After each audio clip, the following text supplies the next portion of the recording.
Hello friends, എല്ലാവർക്കും നമസ്കാരം. അപ്പോൾ എല്ലാവർക്കും നാളത്തെ വിശേഷത്തിൻ്റെ ഒരു അത്യുഗ്രൻ പ്രമോയിലേക്ക് തന്നെ സ്വാഗതം. അങ്ങനെ ഗീതുവിനെ ഇറക്കി വിടാനായിട്ട് കച്ച കെട്ടി നിൽക്കുക വരുണും രാധികയും കൂടെ. അപ്പോൾ ഗീതുവിന് നല്ല ദേഷ്യം വന്നു. ഗീതു പറഞ്ഞു, ആരോട് ചോദിച്ചിട്ടാ നിങ്ങൾ എൻ്റെ പെട്ടിയൊക്കെ എടുത്ത് പുറത്ത് വെച്ചത്?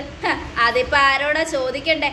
ദേ ഒരു കാര്യം ഞാൻ പറയാം, നീ ഇപ്പം തന്നെ ഇവിടെ നിന്ന് ഇറങ്ങിക്കൊള്ളണം. ഇവിടെ വെച്ച് കേസ് നടത്താൻ പറ്റില്ല. രണ്ടുപേരും ഒരു വീട്ടിൽ നിന്ന് കേസ് നടക്കത്തുമില്ല. അതുകൊണ്ട് ഇറങ്ങിക്കോ, ഇപ്പം തന്നെ ഇറങ്ങിക്കോ. എനിക്ക് മനസ്സില്ലെങ്കിലോ എന്നും ഗീതു. അത് കേട്ടതും, നിനക്ക് മനസ്സില്ലെങ്കിൽ എനിക്കറിയാം നിന്നെ ഇവിടെ നിന്ന് എങ്ങനെ ഇറക്കി വിടണമെന്ന്. ദേ ഞാൻ നിങ്ങളോട് അടക്കാൻ വേണ്ടി വന്നതല്ല. മര്യാദയ്ക്ക് എൻ്റെ പെട്ടിയൊക്കെ എടുത്തു വെച്ചതുപോലെ തന്നെ അകത്തോണ്ട് വെക്കാൻ നോക്ക്. പറ്റില്ലെന്ന് പറഞ്ഞാൽ പറ്റില്ല, ഇറങ്ങി പോടി ഇവിടുന്ന് എന്നും വരും. അത് കേട്ടതും, അത് പറയാൻ താനാരാ? ദേ ഞാനിവിടുത്തെ ഗോവിന്ദ് മാധവൻ്റെ ഭാര്യ.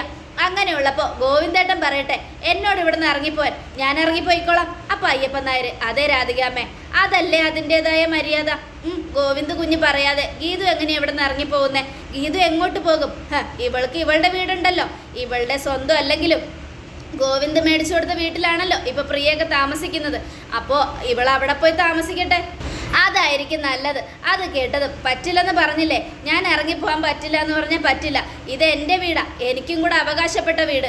ഈ താലി എൻ്റെ കഴുത്തിൽ കിടക്കുന്നിടത്തോളം കാലം ഞാൻ ഇവിടെ തന്നെ ഉണ്ടാവും. അത് കേട്ടതും അയ്യപ്പൻ നായർ, എന്തായാലും ഇനി ഗീതു മോൾ അകത്തേക്ക് പോ. ദേ കൂടുതലൊന്നും പറയണ്ട മോളെ, വഴക്കൊന്നും അടിക്കണ്ട. അയ്യപ്പൻ നായരെ, പുറത്തെ കാര്യങ്ങൾ മാത്രം നോക്കിയാൽ മതി, അകത്തെ കാര്യങ്ങൾ നോക്കാൻ ഇവിടെ ഞാനുണ്ട് എന്നും രാധികാമ്മ. അത് കേട്ടതും അയ്യപ്പൻ അങ്ങോട്ട് പോയി. അപ്പം കാഞ്ചന, ഗീതു പാപ്പ, രാധികാമാമി സൊല്ലുற மாதிரியே കേള്, ഇല്ലെങ്കിലേ പെരിയ പ്രശ്നമായിടും. അപ്പോൾ ഗീതു, കാഞ്ചന അവിടെ മിണ്ടാതെ നിൽക്കി. കാഞ്ചനയ്ക്ക് ഈ വീട്ടിൽ എന്താ അവകാശം? ഇവിടെ കാഞ്ചനയ്ക്കും രാധികാമ്മയ്ക്കും ഇല്ലാത്ത അവകാശം എനിക്കുണ്ട്, മനസ്സിലായോ എന്നും ഗീതു ഒച്ചത്തിൽ പറയുക. അത് കേട്ടതും, എടി മര്യാദയ്ക്ക് ഇവിടെ നിന്ന് ഇറങ്ങുന്നോ, നിന്നെ ഇവിടെ നിന്ന് ഞാൻ ഇറക്കി വിടണോ എന്നും ചോദിക്കുക. ഓഹോ, അപ്പം നിങ്ങൾ ഒരുമ്പിട്ട് ഇറങ്ങിയിരിക്കുകയാണല്ലേ? അതെ, ഒരുമ്പിട്ട് തന്നെയാടി. നിന്നെ ഇവിടെ നിന്ന് ഇറക്കി വിടാൻ ഒരുമ്പിട്ട് തന്നെ നിൽക്കുക ഞാൻ. എന്തായാലും കണ്ണൻ നിന്നെ ഇറക്കി വിടാൻ സമ്മതിച്ചില്ലെങ്കിലും എന്തെങ്കിലുമൊക്കെ ഉടായ്പ് കാട്ടി ഇവിടെ നിന്ന് നിന്നെ ഞാൻ ഇറക്കി വിടും. അറയ്ക്കൽ രാധികയാ പറയുന്നേ. എന്നാൽ നിങ്ങളൊന്ന് ഇറക്കി വിട്. എന്നിട്ട് നിങ്ങളുടെ മിടുക്ക് നിങ്ങൾ തെളിയിക്ക്. അങ്ങനെയാണെങ്കിലേ അറയ്ക്കൽ തറവാടിൻ്റെ മുൻപിൽ മീഡിയക്കാരെ കൊണ്ട് നിറയ്ക്കും ഞാൻ.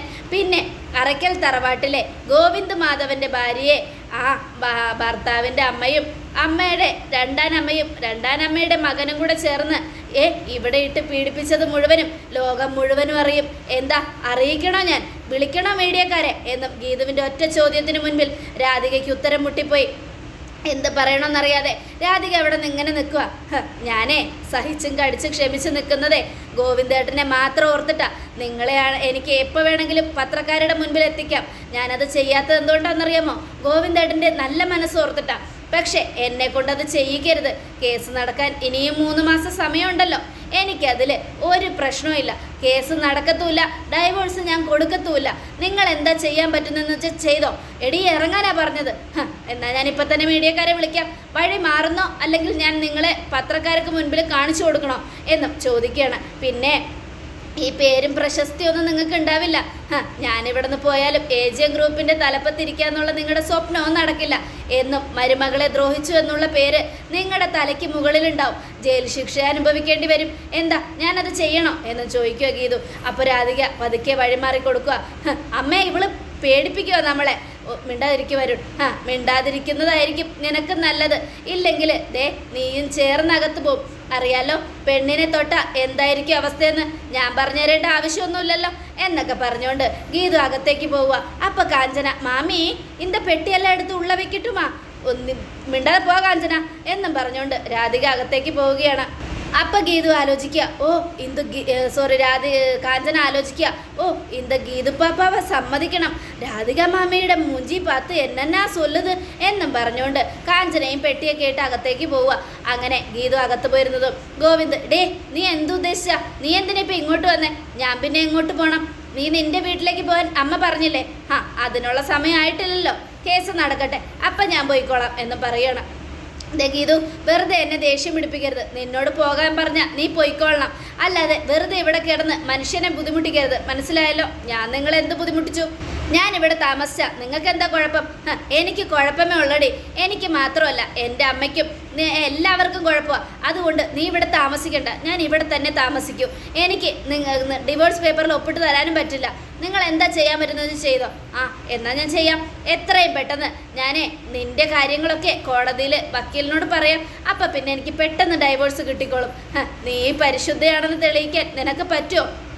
എൻ്റെ ഒപ്പം ജീവിച്ചിട്ടും നീ നിന്റെ കാമുകനെ തേടി പോയവനാ.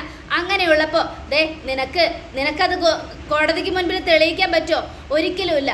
അതുകൊണ്ട് തന്നെ ഞാൻ പറഞ്ഞത്, നിനക്ക് അവിടെ രക്ഷയില്ലടി. വക്കീലിൻ്റെ മുൻപിൽ നീ വെള്ളം കുടിക്കേണ്ടി വരും നിനക്ക്. അത്രയൊന്നും ഞാൻ ചെയ്യണ്ടെങ്കിൽ മര്യാദയ്ക്ക് നിന്നോട് ഇവിടെ നിന്ന് പോകാനാണ് പറഞ്ഞത്.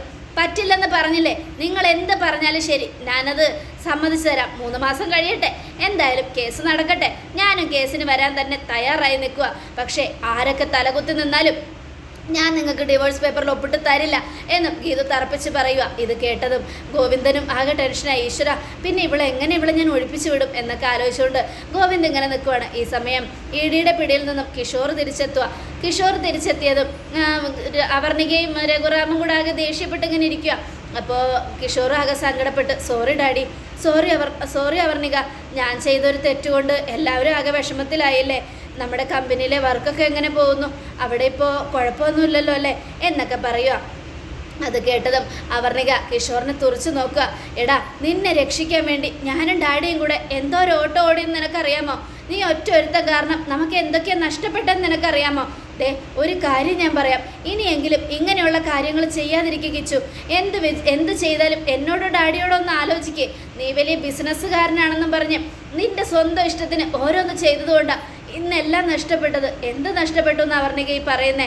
അങ്ങനെയൊന്നും നഷ്ടപ്പെട്ടിട്ടില്ല. നമുക്ക് നമ്മുടെ കമ്പനിയില്ലേ, അതിൽ നിന്നും നമുക്ക് ജീവിച്ചൂടെ? ആര് പറഞ്ഞു നമുക്ക് നമ്മുടെ കമ്പനി ഉണ്ടെന്ന്? അപ്പം കിഷോർ, എന്താ നമ്മുടെ കമ്പനിക്ക് എന്ത് പറ്റി? ഇനി രഘുറാം ITI കമ്പനി ഇല്ല, അത് AGMൻ്റെ ITI കമ്പനിയായി മാറിയിരിക്കുകയാണ് എന്നും രഘുറാം പറയുന്നത് കേട്ട് കിഷോർ ഞെട്ടുകയാണ്. എന്താ ഡാഡി പറയുന്നത്? അതെ, നമ്മുടെ കമ്പനി ടേക്ക് ഓവർ ചെയ്തത് ഗോവിന്ദ് മാധവനാണ് എന്നും അവർണികയും. അത് കേട്ടതും കിഷോർ ഞെട്ടി. കിഷോറിന് പേടിയായി. ഇനി എന്ത് ചെയ്യും? ഗീതുവിൻ്റെയും ഗോവിന്ദൻ്റെയും കാൽക്കീഴിൽ കിഷോർ വെറും അടിമയായി മാറുമെന്ന് കിഷോറിന് മനസ്സിലായി. എന്ത് പണിയാണ് അവർണിക കാണിച്ചത്? അവർണിക എന്തിനാ അവർക്കത് കൈമാറിയത്? പിന്നെ ഞാൻ എന്ത് ചെയ്യണമായിരുന്നു? നിന്നെ പോലീസുകാരുടെ കയ്യിലേക്ക് വിട്ടുകൊടുത്ത് നിന്നെ അവർ തൂക്കിക്കൊല്ലട്ടെ എന്ന് വിചാരിക്കണമായിരുന്നോ എന്നും അവർണിക ചോദിക്കുക. എന്നാലും വേണ്ടായിരുന്നു. ഗോവിന്ദ് സാറിനും ഗീതുവിനും ഒന്നും അത് കൊടുക്കണ്ടായിരുന്നു. ഗീതാഞ്ജലിയും ഗോവിന്ദ് സാറിൻ്റെ ഒക്കെ അടിമയായിട്ട് ജോലി ചെയ്യണമല്ലോ ഇനി നമ്മൾ. അതെ, ചെയ്യണം. ഈ കടത്തിൽ നിന്നും ഈ പ്രശ്നത്തിൽ നിന്നും നമ്മൾ രക്ഷപ്പെടണമെങ്കിൽ അതല്ലാതെ വേറെ വഴിയൊന്നുമില്ല എന്നൊക്കെ പറഞ്ഞുകൊണ്ട് അവർണിക കിഷോറിനെ വഴക്ക് പറയുക. ഇത് കേട്ടത് എന്ത് ചെയ്യണമെന്ന് അറിയാൻ നിൽക്കുകയാണ് കിഷോർ. അപ്പോൾ ഇതിനേക്കാൾ തകർപ്പൻ വിശേഷമാണ് നടക്കാൻ പോകുന്നത്. എല്ലാവരും കാത്തിരിക്കുക. എല്ലാവർക്കും ഒരിക്കൽ കൂടെ നല്ലൊരു ശുഭരാത്രി തന്നെ ആയിക്കോട്ടെ. Thank you friends.